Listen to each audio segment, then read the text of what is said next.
यांचं स्वागत। पुण्यातील पाषाण तलाव परिसरातील उद्यानाच्या गेटवर कपल्स नो अलाउड असा बोर्ड लावण्यात आला होता। अखेर हा बोर्ड काढून टाकण्यात आलाय। हा बोर्ड काढून टाकू असा इशारा रयत विद्यार्थी परिषदेने दिल्यानंतर हा बोर्ड उद्यान कर्मचाऱ्यांनीच स्वतःच काढून टाकलाय।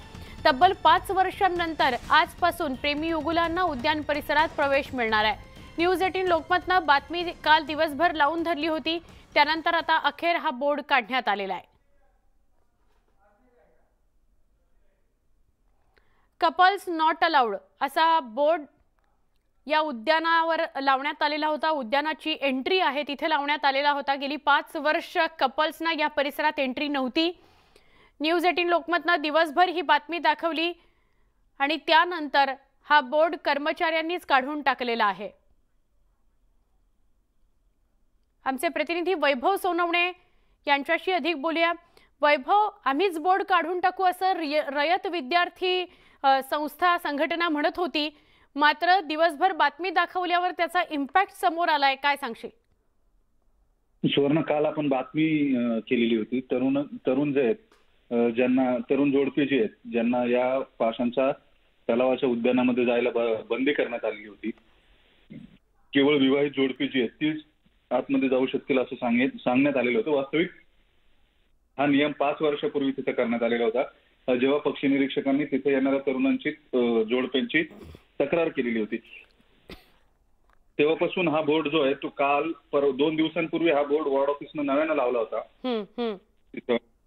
त्यानंतर या सगळ्यांची माध्यमांनी दखल घेतल्यानंतर आपण बातम्या केल्यानंतर आयुक्तांनी त्याच वेळेस सांगितलेलं होतं हे असले मोरल पोलिसिंगचे उद्योग बंद करा म्हणून। उद्यान अधीक्षक जे आहेत घोरपडे त्यांच्याशी आम्हीही बोललेलो होतो, मात्र तिथे काही बेकायदेशीर प्रकार जे होतात किंवा आत्महत्यांचे प्रयत्न यापूर्वी जे झालेले होते त्याचा दाखला देत त्यांनी या उद्यानामध्ये थोडीफार शिस्त असणं गरजेचं आहे असं म्हटलेलं होतं। त्याला पक्षी निरीक्षकांनी पुन्हा पाठिंबा दिलेला होता काल सुद्धा। अखेर आज रयत विद्यार्थी परिषद जी आहे त्यांनी थेट त्या उद्यानावरच हल्लाबोल केलाय। तिथून उद्यान अधीक्षक जे आहेत घोरपडे त्यांना फोन केलेला होता की तुम्ही पाठी तरी एकतर प्रशासनानं तरी ती पाठी काढावी किंवा आम्ही तरी ती काढू। त्यानंतर घोरपडे यांनी तिथल्या सुरक्षा रक्षकांना आदेश दिले आणि अखेर ती पाठी तिथून काढून टाकण्यात आली। आता अशी अपेक्षा करूयात आपण की जी ही पाठी पुन्हा काही दिवसांनी तिथे लागणार नाही आणि मॉरल पोलिसिंग केलं जाणार नाही। धन्यवाद वैभव ही माहिती दिल्याबद्दल। पण तू असाच सोबत राहा, अजून एका बातमी संदर्भात तुझ्याशी सविस्तर संवाद साधायचा आहे। भाजपचे नेते किरीट सोमय्या हे आज दापोलीमध्ये वादग्रस्त साई रिसॉर्टला भेट देणार आहेत। तत्पूर्वी ते रत्नागिरी जिल्ह्यातल्या खेड रेल्वे स्थानकात उतरले।